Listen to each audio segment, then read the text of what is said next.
Oh, hello there, ladies and gentlemen, and welcome back to another video where we talk about wrestling and wrestling matches. Hello, my name is Xander Rice. Sorry, that was my clock. This is a new setting, a new setup. I've been doing this series for quite a while now. We've been kind of in the same location ever since, but I have moved. I'm in a new apartment, and that's pretty much why this video is a little late, because we're going to be talking about my 10 favorite matches from the month of December 2023. Excuse me. And I know that, excuse me again. I know that was about a month ago. See, I've been a little busy moving in, moving out, and I've been in Europe for a little while. I made a whole European vacation vlog about that, if you want to check that out on my main channel though, however, because this is the second channel. Anyways, let's just get right into it. Top 10 matches of December.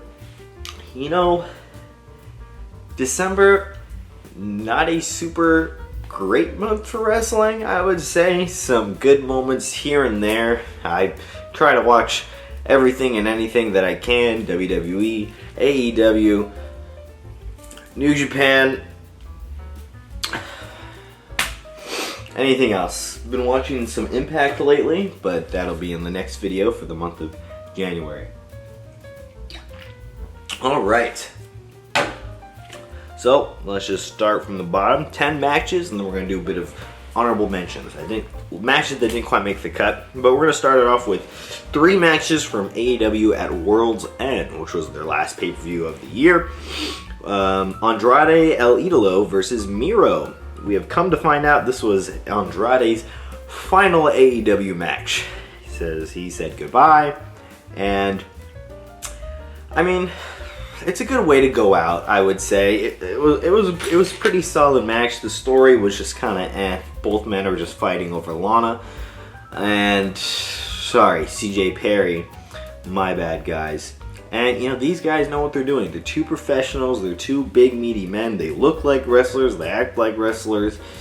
And it's sad that I have to say that, because, in my opinion, AEW has been on the downfall lately. It's just, I haven't really been watching Dynamite every week as I used to. I catch a couple clips here and there. There's just, I don't know. Maybe it's life getting in the way, but AEW is just not all that interesting to me right now, but this match was pretty solid. I gave it 3.5 stars. I know star ratings don't mean anything, but that's just so you know where my thought process is. Next up we have Swerve Strickland versus Dustin Rhodes. This was supposed to be Swerve versus Keith Lee, but Keith Lee got injured or something like that, or wasn't cleared to compete. Something like that. I forget the logistics of it. But so instead we got Keith Lee's old tag team partner Dustin Rhodes against Swerve. And Dustin, he is the natural for a reason. He's so good, he's so swift. Even at the age that he's at, he could still put on a hell of a match. And he did that with Swerve, who was also on the come up. And yeah, these two put on a great match. 3.5 stars.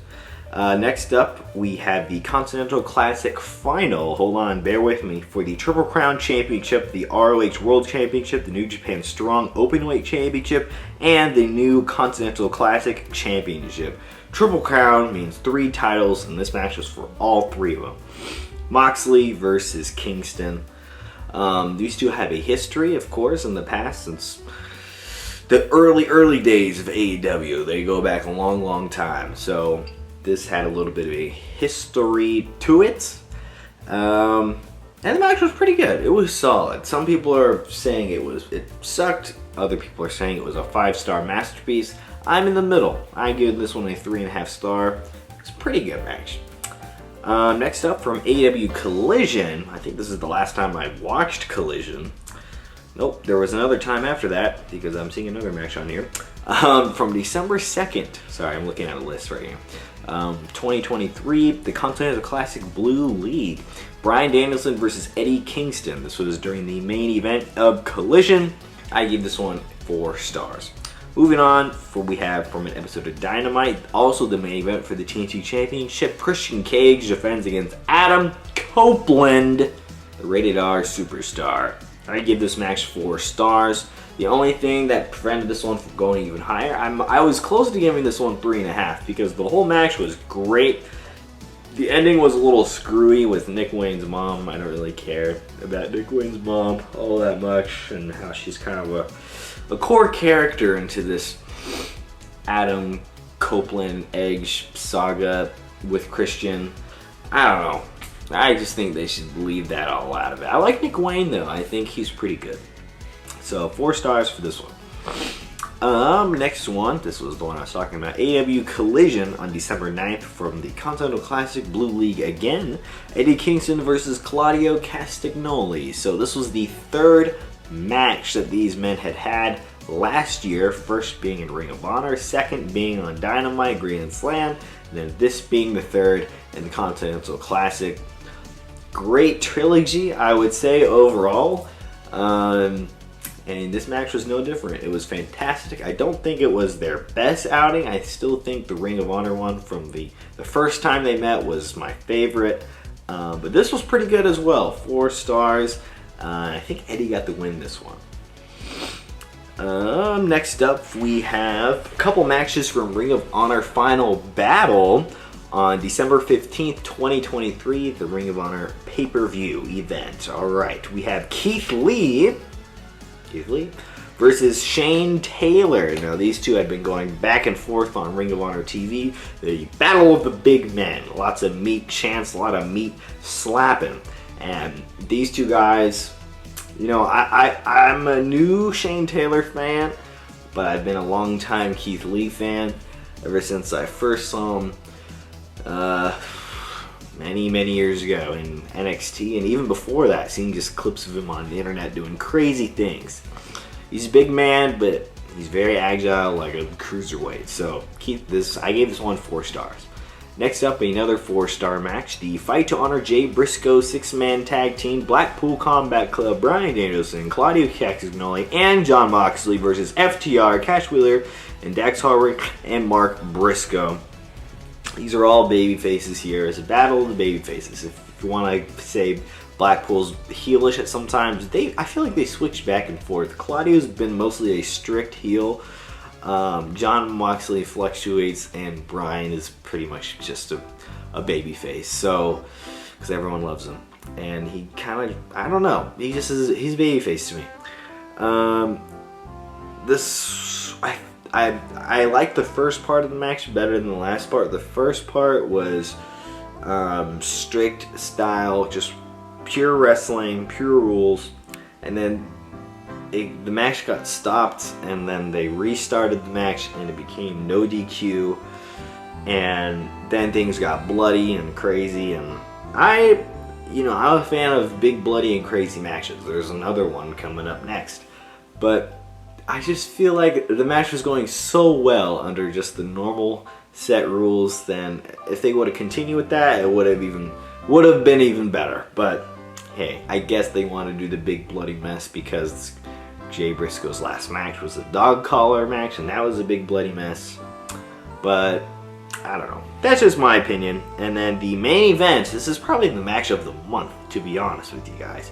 The Ring of Honor Women's World Championship, Athena defense against Billie Starkz, 4.5 stars. I was completely prepared, spoiler alert, for Billie Starkz to win. She did not win, but you know, that's alright. She'll get her time in the future. Athena is still the reigning, defending women's champ, and this match had it all. It had the story, it had the stakes, it had the intensity. It was a women's main event, which is unheard of in the AEW Ring of Honor realm, and had everything going for it. And both gals are great wrestlers. We need more from Athena. Athena is probably my #1 women's wrestler of 2023. Should I make a top 10 wrestlers video? Let me know. But before we get to our final match we're talking about, we're going to talk about some honorable mentions. 3 matches, 3 honorable mentions. I'll go through them pretty quick. First off, being from AEW Collision, December 2nd, Continental Classic Blue League, Brody King versus Claudio Castagnoli. I gave this one 3.5 stars. Next up from Ring of Honor Final Battle on 0 Hour, it's the Von Erichs. Marshall Von Erich and Ross Von Erich versus the Outrunners, which is that cool 80s looking tag team guys. They were pretty good, honestly. It was just great to see the Von Erichs legacy continue, you know, after watching Dark Side of the Ring and the Iron Claw and reading about their legacy and story and everything like that. It's a tragic tale. It's a tragic tale, but I'm glad to see the Von Erich name is still up and running today. If I was Tony Khan, I would sign them, get him in a big storyline. Von Erich's got some talent. And then next up, the last honorable mention that we have is, we're going back to at World's End. Sting, Darby, Chris Jericho, and Sammy versus Ricky Starks, Big Bill, Konosuke, and Powerhouse Hobbs. So, technically speaking, this match is not very good.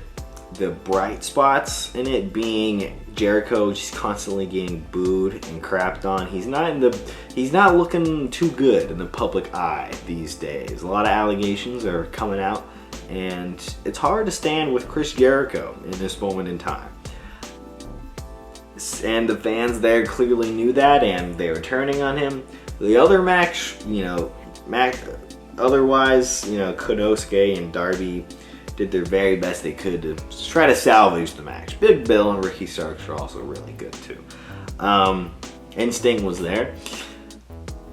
Yeah, 3.5 stars, I guess, more like 3.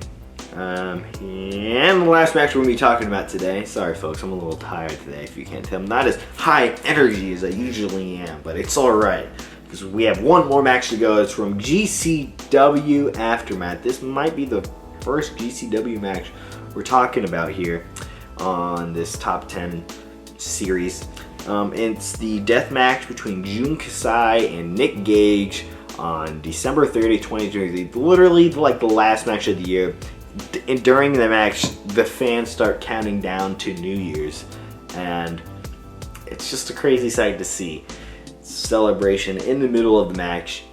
But yeah, so two deathmatch legends, two deathmatch icons, Nick Gage, Jun Kasai, they fought before, so it's not a first time ever kind of thing. It's more of like a nostalgia trip in a way.